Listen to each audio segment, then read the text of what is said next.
السلام علیکم ورحمۃ اللہ وبرکاتہ۔ الحمد للہ رب العالمین والصلاة والسلام علی سید الانبیاء والمرسلین، اما بعد، اعوذ باللہ من الشیطان الرجیم، بسم اللہ الرحمن الرحیم۔ لو انزلنا هذا القرآن على جبل لرأيته خاشعا متصدعا من خشیۃ اللہ وَتِلْكَ الْأَمْثَالُ نَضْرِبُهَا لِلنَّاسِ لَعَلَّهُمْ يَتَفَكَّرُونَ۔ صدق اللہ العظیم۔ رب اشرح لي صدری ویسر لي امری واحلل عقدۃ من لسانی یفقهوا قولی۔ رب یسر ولا تعسر وتمم بالخیر، رب اغفر وارحم وانت خیر الراحمین، آمین یا رب العالمین۔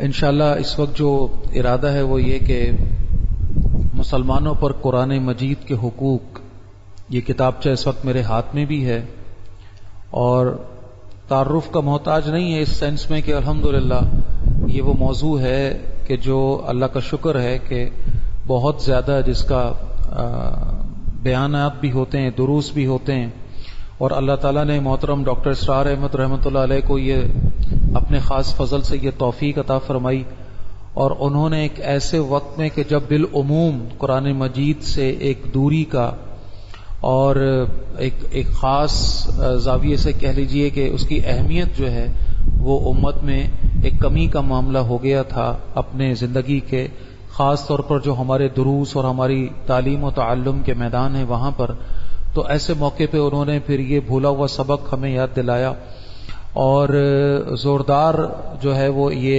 محنت اللہ نے ان سے کروائی، اللہ نے اپنی توفیق سے۔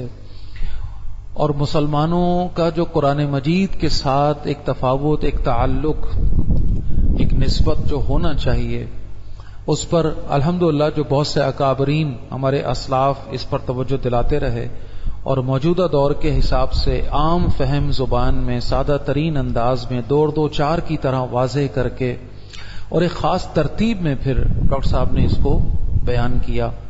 اور 5 حقوق قرآن مجید کے جو ہر مسلمان پر عائد ہوتے ہیں، ہر وہ شخص جو کہے لا الہ الا اللہ محمد الرسول اللہ صلی اللہ علیہ وسلم، اور وہ ایمان لے آئے کہ میں یہ جو کتاب ہے جس کو قرآن حکیم کہا گیا، یہ اللہ کی کتاب ہے، اللہ کا کلام ہے۔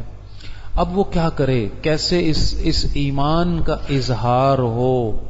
تو لہٰذا 5 باتیں ہیں، 5 حقوق ہیں مسلمانوں پر جو قرآن مجید کے عائد ہوتے ہیں۔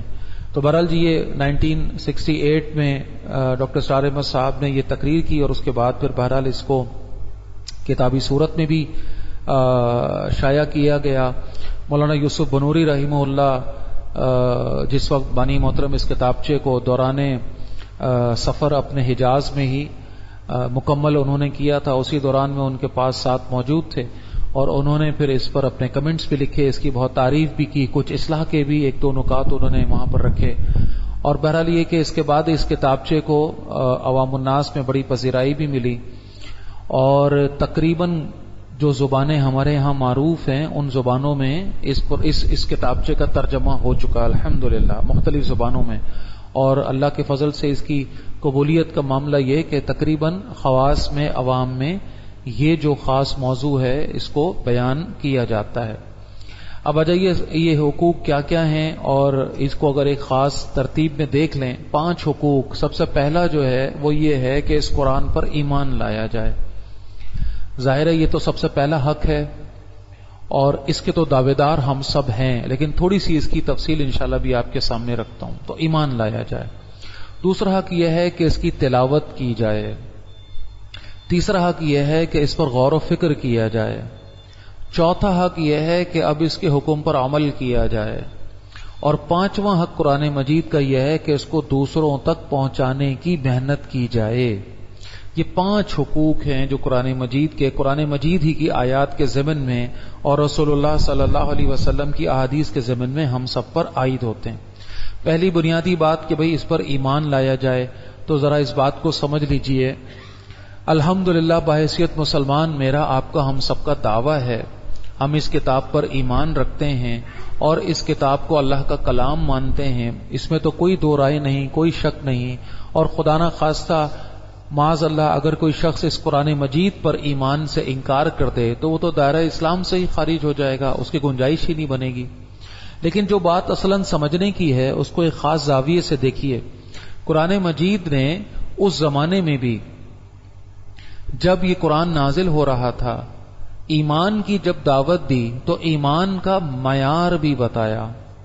آمنو کما آمن الناس، ایمان لاؤ جیسے کہ یہ لوگ ایمان لائے ہیں۔ کون لوگ؟ جو رسول اللہ صلی اللہ علیہ وسلم کے اصحاب، وہ ستارے آسمان اسلام کے، جنہوں نے واقعتاً ایمان لا کر اس ایمان کا حق ادا کیا، جن کے دلوں میں ایمان راسخ ہوا۔ یہ ایمان صرف زبان تک نہیں رہا بلکہ جسم کے اندر سرائیت کر گیا۔ یہیں پر اس بات کو ایک اور انداز میں سمجھ لیتے ہیں۔ ایمان کی یہ دو جو لیولز ہیں، ایک ایمان کو کہتے ہیں قولی ایمان، ظاہری ایمان، یہ زبان سے جس کو ہم کہتے ہیں اور بچپن سے ہم یاد کرتے آ رہے ہیں، آمنت باللہ کما ہوا باسمائہ و صفاتہ و قبلت جمیع احکامہ، اقرار باللسان و تصدیق بالقلب، کہ ایمان جو میں لایا ہوں اللہ پر اور اس کی تمام جملہ صفات پر اور سارے احکامات پر میں مانتا ہوں، تو اگلی بات کیا ہے کہ زبان سے میں اقرار کرتا ہوں اور دل سے اس کی تصدیق کرتا ہوں۔ تو ایک ایمان ہے اقرار باللسان، زبان سے کہہ دینا، یہ قانونی ایمان ہے، قانونی ایمان ہے۔ اس کو کہے بغیر تو کوئی شخص مسلمان نہیں ہو سکتا۔ کوئی دل سے جتنا بھی ایمان لے آئے، اس بات کو سمجھیے گا، کوئی دل سے کتنا ہی ایمان لے آئے، جب تک منہ سے اقرار نہیں کرے گا وہ مسلمان نہیں کہلایا جا سکتا۔ یہ تو قانونی ایمان ہے، قانونی سطح پر یہ طے ہے۔ تو یہ ہوگی اس کی اہمیت۔ لیکن اب اگلی بات کیا ہے؟ یہ ایمان اگر یہاں سے زبان سے ادا ہوا اور یہیں تک رہ گیا اور تصدیقم بالقلب تک نہیں پہنچا، دل نے تصدیق نہیں کی، زبان سے کہہ بھی دیا لا الہ، تو کیا حاصل؟ دل و نگاہ مسلمان نہیں تو کچھ بھی نہیں۔ میں جو سربا سجدہ ہوا کبھی تو زمین سے آنے لگی صدا، تیرا دل تو ہے صنم آشنا، تجھے کیا ملے گا نماز میں؟ دلوں میں تو بتوں کی محبت ہے، دلوں میں تو غیر اللہ کی محبت ہے، اس کے سامنے جا کے تم ماتھے ٹیک رہے ہو، غیر اللہ کے سامنے وہ جو بت بنا کے دلوں میں کھڑے کی، کبھی مال کا، کبھی اولاد کا، اور کبھی کسی شے کا، کبھی کسی شے کا، اصل تو تم اس کے بندے ہو، یہ اوپر اوپر سے دکھاوا کرنے آئے ہو۔ تو بہرحال تو بات جو ہم سمجھ رہے ہیں وہ یہ ہے کہ تصدیق کیا شے کرتی ہے؟ عمل۔ عمل، ایمان کی تصدیق کرنے والی شے عمل ہے۔ میں اور آپ کبھی بھی جلتی ہوئی آگ میں اپنا ہاتھ ڈالیں گے؟ کوئی ہمیں کہے کہ بھائی یہ آگ ہے، اس پہ آپ اپنا ہاتھ ڈالیں، میں آپ کو پیسے بھی دوں گا، بات دماغ خراب ہے۔ کون بے وقوف ہے جو جلتی ہوئی کیوں آگ میں کیوں نہیں ڈالو؟ کوئی کتنا ہی آپ کو کہے کہ ڈال دو کچھ نہیں ہوگا، لیکن کوئی ہم میں ایسا بے وقوف نہیں ہے، کوئی اتنا پاگل نہیں ہے کہ آگ میں اپنا ہاتھ ڈالے، کیونکہ سب کو اس بات کا یقین ہے کہ آگ جلاتی ہے۔ ہم میں سے کوئی ایسا ہے جس کو اس بات پر یقین نہ ہو؟ سب کو یقین ہے نا، حق الیقین ہے، ایکسپیرینس بتاتا ہے، مشاہدہ بتاتا ہے، زندگی جتنی ہم نے گزاری ہے اس بات کو ہم سمجھ چکے ہیں، آگ کا کام جلانا ہے۔ اچھا کیا ہوا تھا جب ابراہیم علیہ السلام کو چوائس دی گئی کہ یا تو آگ میں چلے جاؤ یا توحید سے پیچھے ہٹ جاؤ، شرک کرنا شروع، معاذ اللہ، کیا کیا ابراہیم علیہ السلام نے؟ آگ میں داخل ہو گئے۔ یہ تھا یقین سے یقین کا ٹکراؤ۔ یہ آگ جلاتی ہے، لیکن اس آگ کو جلانے کی صلاحیت کس نے دی ہے؟ اللہ نے دی۔ اللہ چاہے گا تو جلائے گی، ورنہ نہیں جلا سکتی۔ تو بات کو سمجھیے، یہ جو یقین انسان کے اندر آتا ہے نا، یعنی ایمان ہی ہے وہ، لیکن ایمان کو عرف میں ہم، یعنی جب وہ یقین کی کیفیت میں آ جائے، تصدیقم بالقلب، قلبی ایمان، اصلی ایمان، دل والا ایمان، تصدیق والا ایمان۔ میں صبح شام ترانے پڑھتا رہوں، نماز فرض ہے، نماز فرض ہے، نماز فرض ہے۔ کوئی مجھ سے کہے بھائی نماز، ارے بھائی نماز تو سب سے پہلے ہے، نماز تو فرض ہے، نماز کے بغیر تو کوئی مسلمان ہی نہیں ہے، اور سارا دنا، اور جب نماز کا وقت آئے تو میں ادھر ادھر ہو جاؤں، نماز ہی نہ پڑھوں۔ کیا کہیں گے آپ ایسے شخص کے بارے میں؟ ہم اس کو کیا کہتے ہیں؟ منافق۔ یہی تو نفاق ہے۔ اور جو نفاق جب انسان کے اندر آئے اور خدا نہ خواستہ اس کے قول اور فعل میں تضاد آ جائے، یہی وہ شے ہے یعنی زبان تک ہے یہ ایمان، دل تک نہیں پہنچا، تصدیق تک نہیں پہنچا. کل قیامت کے دن ایسے لوگ مومنوں کے ساتھ نہیں ہوں گے بلکہ منافقین کے جو ہے گروہ کے ساتھ ہوں گے، بدترین عذاب میں ہوں گے. اللہ ہمیں محفوظ فرمائے. تو ایمان کوئی بھی ہو، اللہ پر ہو، اللہ کے رسول پر ہو، اللہ کی کتاب پر ہو یا آخرت پر ہو، جس پر بھی ہو، قلبی ایمان چاہیے. تو بھائی پہلا حق جو قرآن مجید کا ہمارے اوپر عائد ہوتا ہے تو جناب علی کیسا ایمان، کون سا ایمان؟ قلبی ایمان. قرآن جھنجھوڑتا ہے یا ایھا الذین آمنوا آمنوا باللہ ورسولہ، اے ایمان والو ایمان لاؤ اللہ اور اللہ کے رسول پر اور اس کتاب پر، اس نور پر جو اللہ نے نازل کیا ان کے ساتھ. ایمان لاؤ. کون سا ایمان؟ ایمان والوں سے کہا جا رہا ہے ایمان لاؤ. عجیب بات لگتی ہے نا. میں اپنے اسٹوڈنٹس کو سمجھانے کے لیے یہ بات کہ بھئی قرآن کی جو آیت ہے سورہ نساء کی، کتنی عجیب آیت ہے یہ. اے ایمان والو ایمان لاؤ. یعنی آپ سمجھیے، میں اگر یہ کہوں یہاں جتنے ساتھی ہیں وہ سب لوگ جو بیٹھے ہوئے ہیں وہ بیٹھ جائیں. اب آپ کو یہ سن کر کتنا عجیب لگے گا، ہے یہ کیا ہو گیا بھائی؟ وہ سب لوگ جو بیٹھے ہوئے ہیں بیٹھ جائیں، تو سن کر بھی عجیب لگ رہا ہے. تو قرآن کا یہ حکم، اللہ کا یہ حکم بظاہر عجیب ہو لیکن بڑی حکمت آمیز ہے، بڑا سیدھا سیدھا دوڑ دو چار. اے ایمان والو ایمان لاؤ. کیا مطلب؟ یہ ایمان جو تمہاری زبان تک ہے نا، اس کو دل میں اتارو. اصلی ایمان، حقیقی ایمان لاؤ، تصدیق والا ایمان لاؤ. اپنے عمل سے اظہار بھی کرو کہ تم اللہ کے ماننے والے ہو. ٹھیک ہے جی. تو یہ ایمان قرآن پر میرا اور آپ کا ہونا چاہیے، جیسا کہ رسول اللہ کا ایمان. رسول اللہ کا ایمان تو صلی اللہ علیہ وسلم، اس تک تو ہم اس کو تو چھوڑ دینا، وہ تو یعنی میرے اور آپ کے لیے اسوۃ اور رسول اللہ ہیں، آئیڈیل تو وہی ہیں، پہنچنا تو وہی ہے. میرے اور آپ کے لیے اور کوئی چوائس نہیں ہے بطور مسلمان. لیکن پریکٹیکلی میرے اور آپ کے لیے جو مشعل راہ ہیں وہ صحابہ ہیں. بطور امتی کیسے جینا ہے کیسے پتا چلے گا؟ صحابہ سے. تو پریکٹیکلی طور پر، عملی طور پر سمجھیے، میرے اور آپ کے لیے آئیڈیل کون ہے؟ صحابہ. تو جیسا صحابہ ایمان لائے تھے، اور قرآن نے اس موضوع کو رکھا ہے. جب ان سے کہا گیا کہ ایسا ایمان لاؤ، ایسا جیسے کہ کون لائے؟ ابو بکر لائے ہیں، عمر لائے ہیں، علی لائے ہیں، عثمان لائے ہیں، سعد بن وقاص لائے ہیں. یہ صحابہ جو ایمان لائے ہیں، جو حضرت بلال ایمان لے کر آئے ہیں. کیسی کیسی مثالیں ہیں. تو یہ لوگ جو کافر تھے وہ کہتے تھے ایمان لائے ایسا، یہ بے وقوفوں جیسا. تو یعنی جو واقعتاً ایمان لے آئے اور عمل سے اس کا اظہار کرے تو وہ تو دنیا والوں کی نظر میں بے وقوف مانا جاتا ہے، پاگل سمجھا جاتا ہے. میں آپ کو ایک چھوٹی سی مثال دوں، عجیب لگے گی شاید. میں آپ سے کہوں کہ ایک صاحب یہاں سے جا رہے تھے سامنے والے روڈ پر، اور ان کے ہاتھ میں موبائل تھا اور وہ مستقل موبائل دیکھتے ہوئے چلتے چلے جا رہے تھے. کسی کو حیرت ہوئی یہ بات سن کے؟ حیرت ہوئی کسی کو؟ اس میں حیرت کی کیا بات ہے؟ چل رہے تھے تو بڑا احسان تھا، ورنہ ہم تو دیکھتے ہیں کہ جناب علی وہ کار چل رہی ہے، ایک ہاتھ میں اسٹیئرنگ ہے اور آنکھیں کہاں ہیں؟ موبائل پہ. اللہ ہی چلا رہا ہے. کہاں مریں گے، کہاں کس کو ماریں گے کچھ نہیں پتا. اسپیڈ میں کار جا رہی ہے اور موبائل ایسے. موٹر سائیکل چلا رہے ہیں، ایک ہاتھ سے ہینڈل پکڑا ہوا ہے، ایک ہاتھ میں موبائل پکڑا ہوا ہے. یعنی یہ بات سن کر کوئی تعجب ہی نہیں ہو رہا نا کہ ایک صاحب جا رہے تھے اور ہاتھ میں ان کے موبائل تھا اور موبائل دیکھتے. اچھا اب میں آپ سے کہوں جی، ایک صاحب یہاں سامنے سے جا رہے تھے اور ان کے ہاتھ میں قرآن تھا اور قرآن پڑھتے ہوئے جا رہے تھے. حیرت ہوئی سن کے؟ حیرت ہوئی نا؟ ایسا کہاں ہوتا ہے بھائی؟ ایسا تو نہیں ہوتا، ایسا تو نہیں ہوتا. ہمیں تو ایسا کچھ نظر نہیں آتا کبھی. ایک آدمی موبائل پڑھتا ہوا جا سکتا ہے تو قرآن پڑھتا ہوا نہیں جا سکتا. چلیں اب اس بحث میں نہیں الجھ رہے کہ اس میں صحیح غلط. میں تو سمجھانے کے لیے عرض کر رہا ہوں. یہ جس طرح سے اس موبائل پر ہمارا ایمان ہے آج، اس کے ساتھ جو ہماری محبت ہے، جو تعلق ہے، چمٹے ہوئے ہیں باقاعدہ اس کے ساتھ ہم.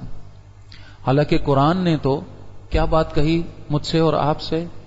وَاعْتَصِمُوا بِحَبْلِ اللَّهِ. چمٹ جاؤ کس کے ساتھ؟ اللہ کی رسی کے ساتھ. اور اللہ کی رسی کیا چیز ہے؟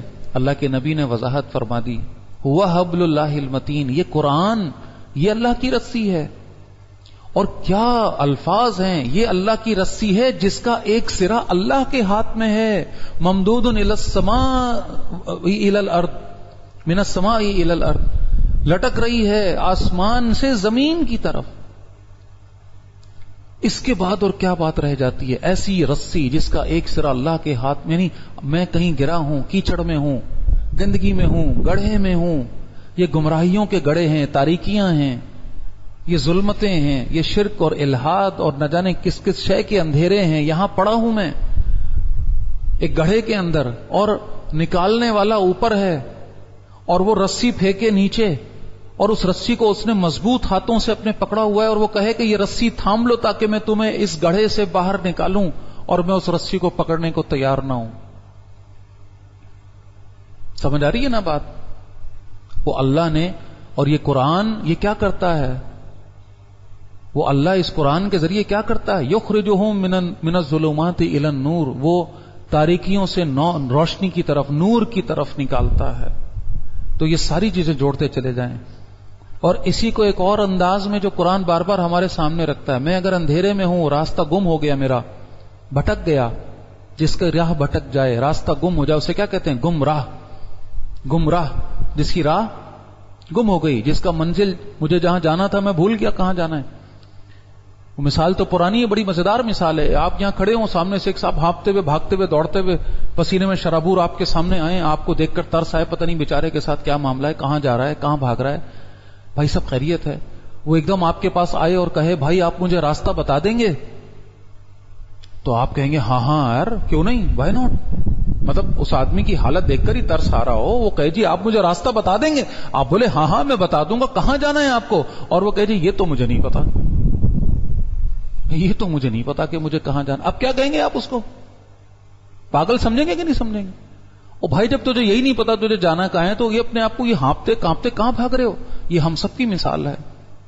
یہ ہم سب کی صبح سے شام، شام سے صبح تھک رہے ہیں، ہانپ رہے ہیں. ہمیں یاد بھی ہے ہمیں کہاں جانا ہے، ہمیں پیدا کیوں کیا گیا، ہماری منزل کیا ہے، ڈیسٹینیشن کیا ہے. صرف شام کو صبح اور صبح کو شام کرنے کے لیے اللہ نے پیدا کیا تھا. کھا کھا کے شام کر دو، کھا کھا کے صبح کر دو، بس یہ کام تھا ہمارا، کمائے جاؤ اور کھائے جاؤ. نہیں بھائی، ایک منزل متعین کر کے بھیجا گیا ہمیں. وما خلقت الجن والانس الا لیعبدون. اللہ نے پیدا کیا تھا جنوں اور انسانوں کو، اللہ فرماتا ہے اپنی عبادت کے لیے. یہ عبادت کیا ہے، عبادت کا مفہوم کیا ہے، عبادت کا مطلب کیا ہے، اس بات کو سمجھنا، اپنی منزل متعین کرنا، صحیح راہ پہ آ جانا، صراط مستقیم، اہدنا الصراط المستقیم جو ہم مانتے ہیں اللہ سے، اللہ سیدھے رستے پہ چلا دے. ان سارے مسائل کا، ان سارے سوالات کا جواب ایک لفظ میں ہے، اور وہ ہے ہدایت. ہدایت. اور ہدایت کا مطلب کیا ہے؟ سیدھا رستہ، واضح رستہ، کلیئر آپ کو ہو جائے ڈیسٹینیشن، منزل یہ ہے سامنے، ادھر سے جانا ہے. مجھے معلوم ہے کہ مجھے کہاں جانا ہے اور کس رستے سے جانا ہے، تو میں بالکل راہ پر ہوں، رستے پر ہوں، الحمدللہ. لیکن یہ کہ یا تو مجھے یہی نہیں معلوم مجھے جانا کہاں ہے، تو میں گمراہ ہو گیا، یا یہ تو معلوم ہے کہ جانا کہاں ہے لیکن رستہ نہیں معلوم، دوسری صورت بھی کیا ہے؟ گمراہ ہو گیا. تو ہدایت یہ ہے کہ آپ کو یہ بھی معلوم ہو کہ جانا کہاں ہے، اور یہ بھی معلوم ہو کہ کس راستے سے جانا ہے. اور ہدایت کی سورس کیا ہے؟ ہدایت کا منبع یہ قرآن ہے. الہدا جس کو کہا گیا، ہدی للناس، ہدی للمتقین. الہدا قرآن بار بار ہمارے سامنے رکھتا ہے. یہی ہے قرآن جو سیدھا رستہ دکھاتا ہے. اللہ کے نبی فرما رہے ہیں یہ قرآن ہے جس سے ہدایت ملے گی، اور اس کے علاوہ کسی اور شے سے ہدایت مانگنے کی کوشش کرو گے تو گمراہ ہو جاؤ گے. اللہ کے نبی فرما رہے ہیں صلی اللہ علیہ وسلم. تو لہذا یہ ایمان چاہیے بھائی. اس ایمان کی ایک ظاہری شکل ہے. جب ایمان ظاہر میں رہے اور باطن میں نہ جائے تو اس کا اظہار بھی ظاہر میں رہ جاتا ہے. وہ بہت اہم ہے یقیناً. یعنی قرآن حکیم کی ایک تعظیم ہے، ظاہری تعظیم. اس ظاہری تعظیم میں ہم ظاہر اس قرآن مجید کو اپنے ہاتھوں میں اٹھاتے ہیں، اللہ کا کلام ہے، اس کو عزت دیتے ہیں، اس کو چومتے ہیں، اس کو آنکھوں سے لگاتے ہیں، الحمدللہ اپنے گھر میں اونچی جگہ پر اس کو رکھتے ہیں. ہمیں برا لگتا ہے خدا نہ خاصہ اگر کسی کے قدم، کسی کے پیر اس کی طرف ہو جائیں، ہم فوراً ٹوکتے ہیں میاں قرآن رکھا ہوا ہے، تمہاری پیٹھ ہو رہی ہے، تمہارے پیر اس طرف ہو رہے ہیں، اپنا رخ پھیرو. اللہ نہ کرے نیچے گر جائے تو ہمارا دل تڑپ جاتا ہے، ایک مسلمان بے چین ہو جاتا ہے. آپ راستے میں جا رہے ہوں، قرآن کی کوئی آیت لکھی نظر آ جائے، مجھے بتائیے ہم میں سے کتنے لوگ ہیں جو اس کو نظر انداز کر کے آگے بڑھ جائیں گے؟ ہے کوئی؟ اللہ نہ کرے، تڑپ جائیں گے، مچل جائیں گے، جہاں بھی جا رہے ہوں گے فوراً رکیں گے، فوراً اٹھائیں گے، اس کو آنکھوں سے لگائیں گے، چومیں گے، صاف کریں گے، جھاڑیں گے، کسی اونچی جگہ پہ رکھیں گے۔ الحمدللہ یہ سارے کام ہم نے کرنے ہیں، اور یہ سب کیا ہے؟ ظاہری تعظیم ہے، یہ ظاہری ادب ہے، یقیناً یہ کرنا ہے، لیکن میری بات سمجھیے، اس ادب کا ایک باطنی پہلو بھی تو ہے۔ کیا یہ تعظیم واقعتاً ہمارے دلوں کے اندر ہے؟ کیسے پتا چلے گا؟ ایسے پتا چلے گا کہ کیا اس کتاب کو ہم نے کتاب ہدایت سمجھا ہے؟ اللہ کے نبی نے فرمایا تمہارے سارے مسئلوں کا حل اس کتاب میں ہے، کیا اس بات پر ہمیں یقین ہے؟ کیسے پتا چلے گا؟ اس کتاب کو پڑھتے وقت میرے دل کی کیفیت کیا ہوتی ہے؟ کس کے الفاظ ہیں یہ؟ کس کے ارشادات ہیں؟ کس کے اقوال ہیں؟ کس کی تقریریں ہیں یہ کون فرما رہا ہے؟ وہ اللہ ہے جو میرا رب ہے، میرا مالک ہے، وہ مجھ سے مخاطب ہے، وہ چاہتا ہے کہ میں سیدھی راہ پر آ جاؤں، وہ چاہتا ہے کہ میں صحیح راہ پا لوں، میں گمراہ ہوں، بھٹکا ہوا ہوں، اندھیروں میں ہوں، وہ مجھے ان اندھیروں سے نکالنے کے لیے یہ کتاب اس نے بھیجی ہے۔ ہمارے رسول نے صلی اللہ علیہ وسلم اس کتاب کو اللہ سے لے کر ہمیں دیا ہے، اور اس مرحلے میں کیا کچھ تکلیفیں، کیا کچھ صبر انہوں نے سہے ہیں، ہمیں اندازہ ہے اس بات کا۔ اللہ کے نبی کی اس کتاب کے ساتھ محبت کا کیا عالم تھا، پورے دن کی محنتیں، ان محنتوں کا کیا کہنا۔ ہم تو ہزاروں لاکھوں کروڑوں اربوں مل کر بھی لگائیں زور تو اس محنت تک نہیں پہنچ سکتے جو رسول اللہ نے تن تنہا کھڑے ہو کر محنت کی ہے۔ اور اتنی محنت کے بعد رات کو سو نہیں جاتے تھے ہمارے پیارے رسول، اس کتاب کے ساتھ، اس قرآن کے ساتھ کھڑے ہو جاتے تھے، پاؤں سوج جاتے تھے، لیکن اس قرآن ہے کہ نماز کے اندر تلاوت ہو رہی ہے، پڑھا جا رہا ہے اس کو۔ صحابہ سے کہتے تھے کہ مجھے قرآن سناؤ، قرآن کے ساتھ یہ محبت، یہ تعلق، اور صحابہ کے تعلق کی تو کیا ہی بات ہے۔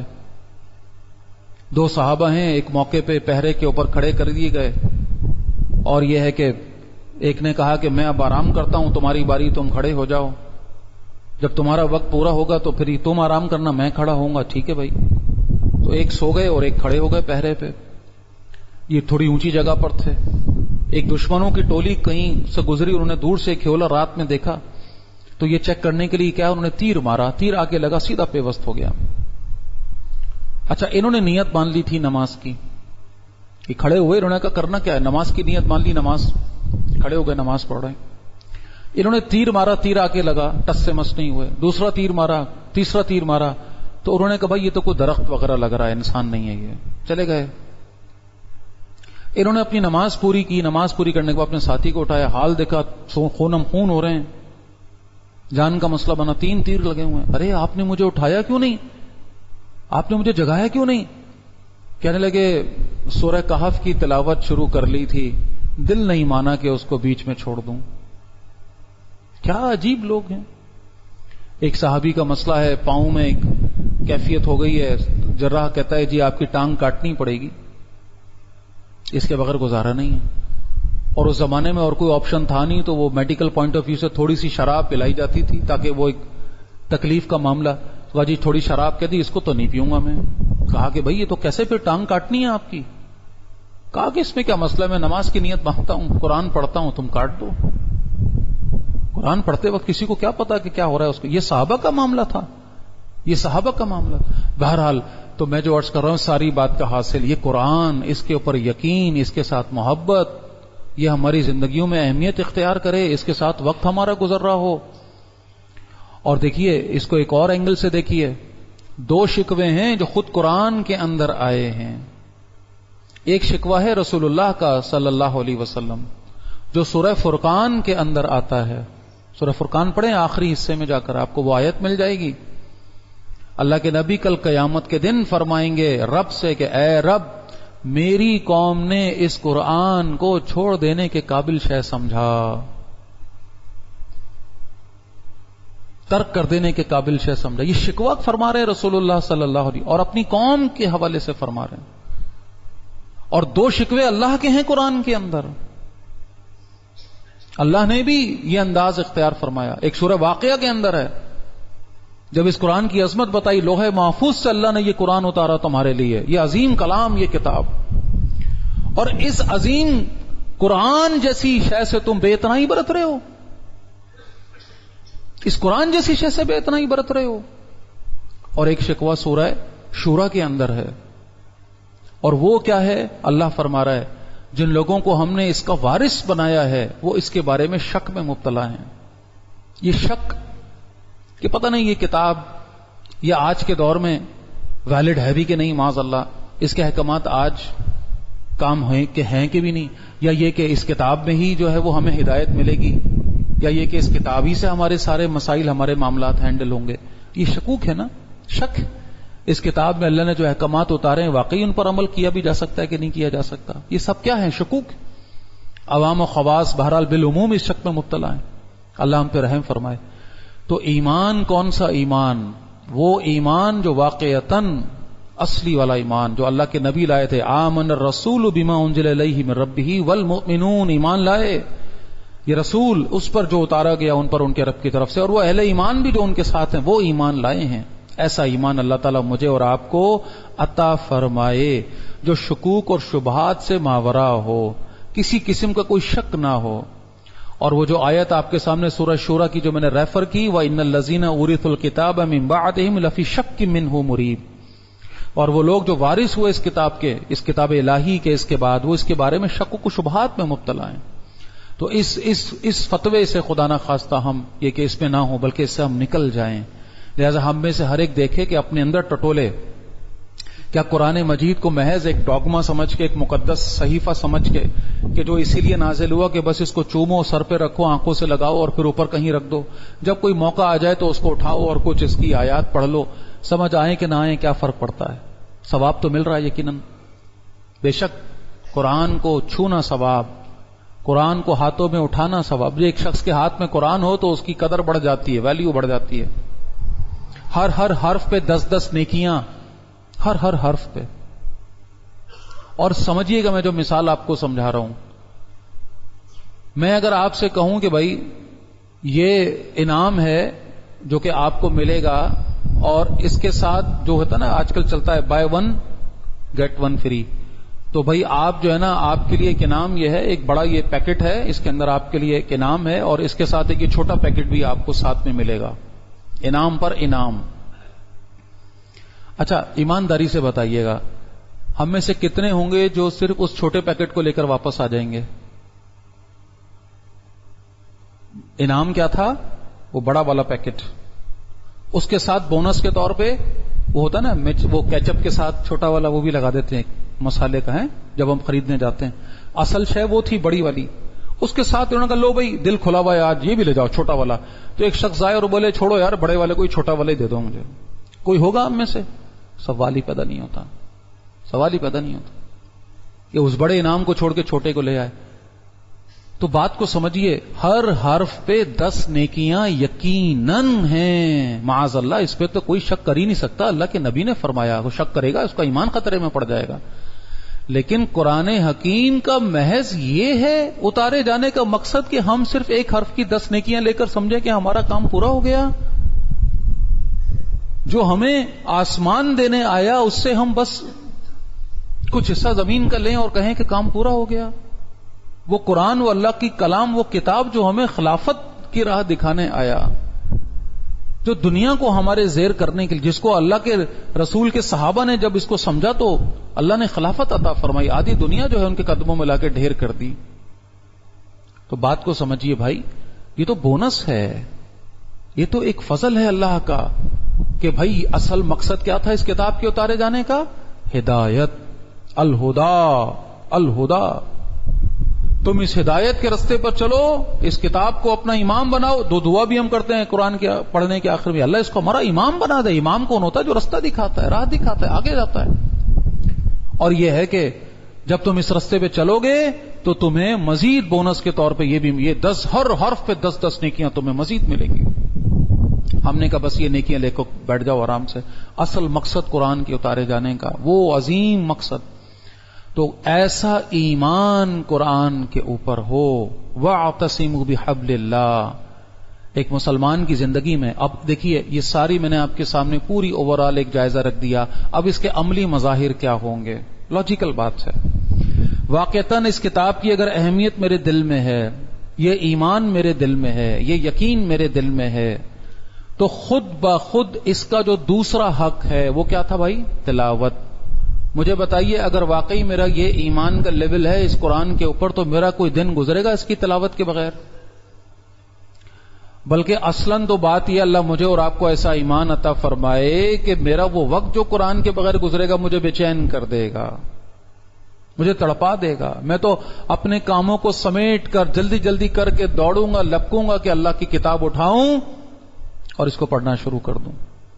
اپنے وقت کو مینج کروں گا، ہر جگہ کو، ہر چیز کو سمیٹوں گا تاکہ زیادہ سے زیادہ وقت اس کے ساتھ میرا گزرے. صحابہ 7 دن میں پورے قرآن کی تلاوت فرما لیا کرتے تھے. یہ جو 7 منزلیں بنی ہوئی ہیں قرآن میں آج تک الحمدللہ ہم دیکھتے ہیں، یہ 7 منزلیں صحابہ کرام کی تقسیم ہے 7 دن میں. اور اس سے اوپر بعض صحابہ تھے جو 3 دن میں قرآن مکمل کر لیا کرتے تھے، جس کی تفصیل یہ آتی ہے کہ 3 دن سے کم میں تو اللہ کے نبی نے روکا، منع فرمایا کہ 3 دن سے کم میں نہ کرو، اس کا حق ادا نہیں ہوگا، ورنہ تو صحابہ اس سے بھی آگے بڑھ رہے تھے. چلیں 3 دن والا تو بہت عظیمت کا معاملہ. عام عرف یہ ہے کہ صحابہ کا معاملہ کہ 7 دن میں قرآن کی تلاوت مکمل. وہ تو بعد کے دور میں جب آگے آئے ہیں اور ظاہر ایمانی وہ کیفیات نہ رہیں اور ایک دباؤ سا ذہن پہ محسوس ہوا کہ بھئی یہ 1 دن میں 1 منزل کی تلاوت مشکل ہو رہی ہے، تو پھر ہمارے اسلاف نے آپس میں مشورہ کیا اور کیا کیا کہ اس کتاب کو 30 جز کے اندر اجزاء، جس کو ہم پارے کہتے ہیں، سپارے کہتے ہیں، 30 پاروں میں تقسیم کر دیا. اور ان سپاروں میں تقسیم کرنے کا محض ایک مقصد تھا، وہ یہ تھا کہ اچھا بھائی چلو 1 ہفتے میں نہیں پڑھ پا رہے تو کیا کرو، 1 مہینے میں پورا کر لو.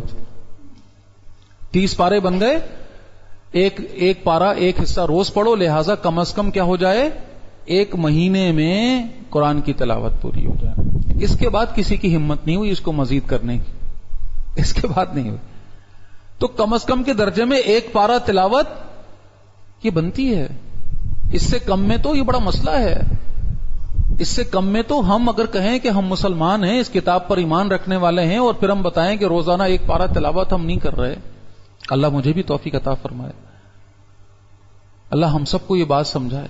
اس کے بغیر تو ایمان برقرار ہم رکھ ہی نہیں سکتے، ہم اپنی روح کو زندہ رکھ ہی نہیں سکتے، اللہ کے ساتھ تعلق بنا ہی نہیں سکتے. سمجھے ہم اس بات کو. بہرحال یہ ہے کہ تلاوت، اچھا پھر اس تلاوت کے ساتھ ظاہر سی بات دیکھیے، جس ساری چیزیں گھوم کے اس پہلے نقطے پہ جاتی ہیں، ایمان. اس کتاب سے محبت اگر ہے تو کیا میں اس کتاب کو غلط پڑھ رہا ہوں اور میں پڑھتا رہوں گا؟ نہیں بھائی، جس سبجیکٹ سے ہمیں محبت ہوتی ہے اس کو پڑھنا سیکھتے کہ نہیں سیکھتے؟ اس کی ساری ٹیکنیکل ٹرمز کو سیکھتے ہیں کہ نہیں سیکھتے؟ ہمارے سامنے کوئی انگریزی غلط تلفظ کے ساتھ، غلط پروننسیشن کے ساتھ بولے کتنا برا لگتا ہے ہمیں. ہم کہتے ہیں ہاں عجیب آ گیا، کیسی انگریزی بول رہا ہے، اس کو یہ لفظ ہی بولنا. کیوں؟ انگریزی سے بڑی محبت ہے نا. کیوں محبت ہے بھائی؟ معذرت کے ساتھ 2 روٹیاں لگی ہوئی ہیں اس کے ساتھ، انگریزی کے ساتھ 2 روٹیاں لگی ہوئی ہیں، مجبوری ہے، سیکھنا پڑے گی. بہرحال یہ الگ ٹاپک ہے، میں انگریزی سیکھنے کے مخالف نہیں ہوں، میں سمجھانے کے لیے عرض کر رہا ہوں کہ وہاں تو پھر ہم کیسے اس کی اہمیت اور وہ سب. لیکن بھائی جس کے ساتھ جنت لگی ہوئی ہے، قبر لگی ہوئی ہے، اللہ کی رضا لگی ہوئی ہے، یہ قرآن، اس کی زبان. چلو زبان کو سیکھنا سمجھنا تو اگلا مرحلہ ہے، کم از کم اس کو صحیح تلفظ کے ساتھ پڑھنا، تجوید کے ساتھ، صحیح مخارج کے ساتھ. تو تلاوت کی جائے اور صحیح مخارج کے ساتھ کی جائے. کیسے ہوگا؟ سیکھ کر، وقت لگانا ہوگا، تھوڑی سی ہمت کرنی ہوگی. بچپن میں قاری صاحب نے پڑھا دیا تھا، بس وہ لے کے چل رہے ہیں، غلطیاں کر رہے ہیں تو غلطی کرے چلے جا رہے ہیں. پوری زندگیاں قرآن پڑھتے چلے گئے اور صحیح مخارج کے ساتھ نہیں پڑھا. باقی وہ تو اللہ ہے، وہ اپنی شان کے مطابق، نیتوں کے مطابق، وہ اس کی مرضی، جس کو معاف فرمائے، جس کی پکڑ فرمائے، جس کو چاہے جو فیصلہ کرے. معاذ اللہ، کوئی اللہ کو مشورہ دینے والا بھی نہیں ہے، کوئی بتانے والا نہیں ہے. لیکن میں تو اصولی بات کر رہا ہوں کہ ایک شخص جو زندگی بھر قرآن غلط پڑھتا رہا، سمجھیے اس بات کو، اس کا حق بنتا ہے کہ اس پر اس کو اجر ملے گا. اتنی غفلت، اتنی لاپرواہی، دنیا جہان کی چیزیں تو تم سیکھ لیتے ہو. کبھی کوئی اسکول نہیں گیا ایک شخص، کبھی اس نے 2 اور 2 3 اور 4 اور 5 نہیں پڑھا، لیکن کیسا حساب کرتا ہے کہ نہیں کرتا؟ کیسے سیکھا بھائی؟ کیسے یہ پیٹ ہے نا، سب سکھا دیتا ہے. کیسے وہ سبزی کا حساب لگا کے ابھی آپ کہتے جی 1 پاؤ یہ دے دے، 1 کلو یہ دے دے، ½ کلو یہ دے دے، 4 یہ دے دے، 5 وہ دے دے. اور ابھی آپ اسی ششوپنج میں ہوتے ہیں کہ اچھا خاصا پڑھا لکھا آدمی دیکھ رہا ہوتا ہے کہ کتنے بنیں گے، وہ بتاتا ہے جی اتنے ہو گئے 640 ہیں. واہ بھائی، کبھی اسکول نہیں گیا، اس کو تو یہ بھی نہیں پتا 2 کیسے لکھتے ہیں 3 کیسے لکھتے ہیں. اس کو تو نوٹ کی پہچان ہے، بس اس پہ 5 لکھا ہوا ہے، اس پہ 500 لکھا ہوا ہے، اس پہ 1000 لکھا ہوا ہے. پڑھنا نہیں آتا اس کو. کیسے سیکھا بھائی؟ یہ کیسے حساب کتاب آ گیا؟ اس پیٹ نے سکھا دیا. جب انسان کسی شے کو اہمیت دیتا ہے نا، پھر وہ سیکھتا ہے. اپنے سارے کام ہم سب سیکھتے ہیں کہ نہیں سیکھتے؟ کتنی مشکل کام ہے ڈرائیونگ کرنا، آدمی سیکھتا ہے کہ نہیں سیکھتا ہے؟ بڑے بڑے ٹرک چلا رہتا ہے، جہاز اڑا لیتا ہے، کیا کچھ کر. جب سیکھنے پہ آئے، جس چیز کو اہمیت دے. ایک یہ قرآن ہی ہے معاذ اللہ لا وارث معاذ اللہ، جس کو سیکھنا، جس کو پڑھنا صحیح طریقے سے، اس کے لیے وقت نہیں، اس کے لیے ٹائم نہیں. اللہ کا کلام، اللہ کی کتاب، غلط پڑھ رہے ہیں، پڑھے چلے جا رہے ہیں. آئین پڑھنا نہیں آتا، قاف پڑھنا نہیں آتا، ہا پڑھنا نہیں آتا، اور قرآن پڑھ رہے ہیں. اور قرآن تو غلط پڑھ رہے ہیں، جو نماز میں پڑھ رہے ہیں وہ بھی غلط پڑھ رہے ہیں. بہرحال تو احساس ہمارے اندر ہو، صحیح طریقے سے تلفظ کے ساتھ صحیح ادائیگی. اس کے لیے عمر کی کوئی قید، جس عمر کے حصے میں بھی ہے. اور بھائی میں ہمیشہ ایک بات کہا کرتا ہوں، اللہ تعالیٰ نے اس امت پر بہت سارے جو فضل فرمائے ہیں. یقین کیجئے، دل سے ایک بات عرض کر رہا ہوں، یہ جو ہمارے قاری صاحبان ہیں نا، یقین کریں آپ، میں چیلنج دے رہا ہوں آپ کو، پوری دنیا کی پوری تاریخ اٹھا کر نکال لیجئے اور یہ ڈیڈیکیشن لا کر دکھائیے. ایک مسجد کا امام، ایک مسجد کا مؤذن، ہمارے وہ قاری صاحبان جو بچوں کو ہمارے قرآن پڑھاتے ہیں، کیا ان کی تنخواہیں ہوتی ہیں؟ کیا ان کی زندگیوں کے معاملات ہوتے ہیں؟ اور پھر اگین میں آپ کو بتاؤں، کوئی آپ میں سے بتا دے کہ کسی قاری صاحب کو آپ نے کہا ہو کہ بھائی میرا قرآن مجھے پڑھا دیں، میری تصحیح کر دیں، انہوں نے منع کر دیا میں نہیں پڑھا رہا، جاؤ. ایک بھی آدمی گواہی دے دیں یہاں پہ. جب بھی آپ بولیں گے ان حضرات سے بھائی مجھے قرآن پڑھنا ہے، قرآن جو ہے نا مجھے، اور اللہ کی قسم ایسے خوش ہو جائیں گے. الٹا آپ دنیا کا کوئی سبجیکٹ لے کر کسی کے پاس، آپ کو کیمسٹری پڑھنی ہے، فزکس پڑھنی ہے، اکنامکس پڑھنی ہے، اور کسی اس کے ایکسپرٹ کے پاس جائیں اور بولیں جی مجھے آپ سے کیمسٹری پڑھنی ہے، تو اس نے پہلا ہی سوال کرنا ہے کتنا دو گے. اب بارگیننگ شروع ہوگی. پھر وہ بولے گا جی میں تو اتنے 1000 لیتا ہوں، 1 گھنٹہ آپ کو پڑھاؤں گا ہفتے میں 2 دن. پھر آپ جی اچھا اتنے لے لو، اچھا اتنے لے لو. ہے مجال ہے کہ کوئی قاری آپ کو بولے جی اتنے لوں گا میں نا. الحمدللہ میں جتنی میں نے زندگی گزاری اتنا میرا تعلق رہا، میرے پاس تو ایسی کوئی گواہی نہیں ہے. صرف جا کر ان سے کہیں، اور باقی جو اللہ کی توفیق سے اکرام کر سکتے ہیں کر دیں، بس چپ چاپ. تو میں جو عرض کر رہا ہوں اس ساری بات کا، میں کوئی وہ نہیں کہ کسی کی تعریف کی بات، یہ ہے کہ حجت ہے یہ میرے اور آپ کے اوپر. اللہ نے کسی حکمت کے تحت یہ معاملہ رکھا ہے. کل قیامت کے دن میں اگر وہاں جا کر کہوں جی یا اللہ پتہ نہیں، میں جو پتہ ہی نہیں تھا میں کس سے پڑھتا، میں غلط پڑھتا رہا لیکن میں کیسے صحیح کرتا، مجھے کوئی پڑھانے والا نہیں، یہ بنے گا بھائی؟ یہ بہانہ بنے گا؟ ہیں؟ سوال ہی پیدا نہیں ہوتا، سوال ہی پیدا نہیں ہوتا. اللہ مجھے اور آپ کو سمجھ عطا فرمائے. تو اپنی قرآن کو صحیح کرنا، کسی بھی قاری سے وقت لیں اور اپنا تھوڑا سا وقت لگائیں. جتنا وقت ہفتے میں 1 دفعہ مل سکے بہت ہے.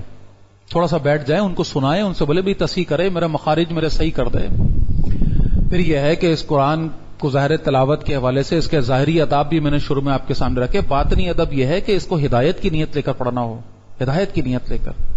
ہاں اس میں یہ نقطہ ضرور ہے کہ یہ نتیجہ نہ نکال لے کوئی معاذ اللہ کے قرآن کو بے سمجھے پڑھیں گے تو یہ خامخواہ کی بات، معاذ اللہ ہرگز نہیں. سمجھیے گا اس بات کو.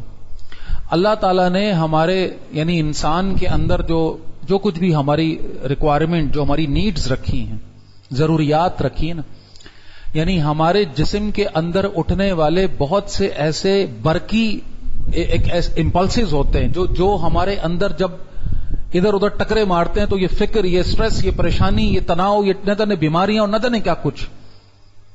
اللہ تعالیٰ نے اس اپنے عظیم کلام کے اندر وہ صوتی آہنگ رکھا ہے جو انسان کو چاہیے. جب ان الفاظ کو ہم پڑھتے ہیں جو اللہ کے الفاظ ہیں، اللہ تعالیٰ نے ان کے اندر جو حکمت رکھی ہے میرے اور آپ کے لیے، تو ہم اس الائنمنٹ کے اندر آ جاتے ہیں. اسی لیے قرآن میں کیا ہے؟ سکون ہے، اطمینان ہے. الا بذکر اللہ تطمئن القلوب. جان لو کہ ذکر جو ہے نا اللہ کا، یہ قرآن، اسی میں تمہارے دلوں کا اطمینان ہے، تمہارے دلوں کا سکون ہے. اور یہ شفا ہے تمہاری بیماریوں کی، یہ شفاء لما فی الصدور ہے۔ کیوں؟ کیونکہ جب انسان قرآن کے ساتھ اپنے آپ کو اٹیچ کر لے تو بہت سارے جسم میں اٹھنے والے ادھر ادھر کی جو ہے نا تماشے، یہ سیٹ ہو جاتے ہیں، اور انسان میں ایک حوصلہ، ایک عزم آتا ہے۔ اور یہ میں بات کر رہا ہوں ابھی سمجھنے کی لیول پہ نہیں آئے ہیں، بے سمجھے، ابھی ہماری زبان نہیں ہے، کوئی بات نہیں، پڑھ رہے ہیں تلاوت تو تلاوت کرنا، تلاوت سننا۔ اللہ کے نبی نے فرمایا قرآن کو اپنی آوازوں سے مزین کرو، اور آپ نے فرمایا جو قرآن کو خوش الحانی سے نہ پڑھے وہ ہم میں نہیں۔ لہذا یہ ہے کہ ایک مسلمان کے گھر میں روزانہ صبح صبح قرآن کی تلاوت، اس کی آواز، بچے بڑے سب قرآن پڑھ رہے ہوں، جتنا اچھے سے اچھا، اور مزید اصلاح اپنی کر رہے ہوں، بڑے چھوٹوں کی اصلاح کر رہے ہوں، وہ بڑے اپنی اصلاح جا کر اپنے بڑوں سے جو بھی ہیں علماء سے جا کر کروا رہے ہوں۔ تو اس قرآن کے ساتھ ایک تعلق کی بنیاد، عملی بنیاد پہلی تلاوت ہے، تلاوت تلاوت، صبح اٹھ کر تلاوت، رات کو سونے سے پہلے تلاوت، درمیان میں جب موقع مل جائے تلاوت۔ پھر حفظ کا معاملہ، یہ قرآن جتنا سینے میں آ جائے، جتنا اللہ کے نبی نے فرمایا جس میں یہ اللہ کا یہ ذکر، یہ قرآن نہیں، جس سینے میں، وہ قبرستان ہے، وہ سینہ اندھیری قبر ہے وہ۔ تو یہاں روشنی ڈالنی ہے تو اس قرآن کو اندر اتارنا ہے، جتنا زیادہ سے زیادہ حفظ ہم کر سکیں، جتنا زیادہ سے زیادہ ان صورتوں کو، ان آیتوں کو۔ اور میں پھر عرض کر رہا ہوں اپنی کیپیسٹی، اپنی جو بھی اللہ نے اس کو صلاحیت دی ہے، لیکن آگے تو بڑھیں۔ وہ بچپن میں 10 صورتیں سیکھ لی تھی، بس وہی چلا رہے ہیں، مطلب سمجھیں اس بات کو، اس کا مطلب اہمیت نہیں ہے نا۔ اہمیت ہوتی تو کچھ تو اس میں اضافہ ہوتا، کچھ تو مزید کچھ یاد کرتے۔ اب کوئی شخص کہے جی میں تو 11ویں سورت یاد ہی نہیں کر سکتا، ارے بھائی پھر مثال دوں کیا کچھ یاد کر کے بیٹھے ہو؟ کیا کچھ یاد کر کے بیٹھے ہو؟ کیسی کیسی کتابوں کے امتحان دے کر بیٹھے ہو اور کہو جی میں تو ایک سورت یاد نہیں کر سکتا؟ جنتیوں کی حسرت بیان ہوئی ہے حدیث میں کہ جنت میں جانے کے بعد جس کو جتنا قرآن یاد ہوگا اللہ فرمائے گا پڑھو اور درجے اپنے بڑھاتے جاؤ۔ اور کیسی حسرت ہوگی جب انسان تھوڑا سا پڑھ کے رک جائے گا، اور جس کو زیادہ یاد تھا وہ آگے بڑھتا چلا جائے گا۔ تو لہٰذا اللہ ہمیں توفیق عطا فرمائے، اس کے حفظ میں بھی اضافہ ہو، اس کو صحیح پڑھنے کی بھی محنت ہو، اس کے ساتھ ایک تعلق تلاوت کی صورت میں عملی تعلق، پہلا تعلق جو ہے وہ ڈیولپ ہو۔ الذین آتیناہم الکتاب یتلونہ حق تلاوتہ، سورہ بقرہ میں اللہ فرماتا ہے جس کو ہم نے کتاب عطا کی ہے وہ اس کی ایسے تلاوت کرتے ہیں جیسے اس کا حق ہے۔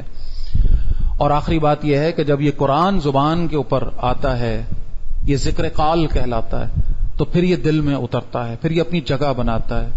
اور میں کوئی ایگزیجریٹ نہیں کر رہا ہوں، الحمدللہ گواہیاں موجود ہیں، گواہیاں، ایسے لوگ کہ جو زندگی بھر قرآن کے ساتھ اپنی زبان کو زیادہ حرکت دیتے رہے، مرتے وقت ان کی زبان پر قرآن جاری ہوتا ہے، باقاعدہ گواہیاں موجود ہیں کہ انسان جو ہے وہ مرض الوفات میں بالکل مر رہا ہے، ہوش سے نکل گئے اور زبان سے قرآن پڑھ رہا ہے، مثال موجود ہیں۔ اور میں تو ایک ایسے بزرگ کو ہمارے اساتذہ میں سے تھے جانتا ہوں کہ وہ رات کو گہری نیند سو گئے، گہری نیند، پکا سو رہے ہیں اور گہری نیند کے اندر تلاوت چل رہی ہے، تلاوت چل رہی ہے۔ ایک آدھ دفعہ تو شک ہوا کہ شاید سو نہیں رہے، کنفرم کیا سو رہے، بے خبر سو رہے اور تلاوت کر رہے ہیں۔ کیوں؟ کیونکہ ان کا وقت گزرتا تھا اس کے، جس چیز کو اہمیت دیتا ہے انسان، جس کا وقت گزارتا ہے وہ اس کے لاشعور میں جا کے جگہ بناتی۔ ہمارے زبانوں پہ کیا چلتا ہے بھائی؟ ہے بتانے کی ضرورت ہے، کیونکہ ہم وہی سب کچھ سوچ رہے ہوتے ہیں، وہی تماشے چل رہے ہوتے ہیں، وہی ہمارے دماغوں میں، سوتے میں بھی وہی ہڑبڑا رہے ہوتے ہیں، اور خدا نہ خاصہ مرتے وقت بھی کچھ الٹا سیدھا منہ پر آ گیا تو کہیں کے نہیں رہیں گے۔ اللہ مجھے اور آپ کو یہ 2 باتیں میں نے آپ کے سامنے رکھ دی، ایمان اور اس کے عملی مظہر میں پہلی بات اس کی تلاوت۔ اللہ مجھے اور آپ کو توفیق عطا فرمائے۔ 3 حقوق جو رہ گئے انشاءاللہ اگلی دفعہ اس کو ڈسکس کریں گے، اللہ نے توفیق دی تو۔ اقول قولی ھذا واستغفر اللہ لی ولکم ولسائر المسلمین والمسلمات۔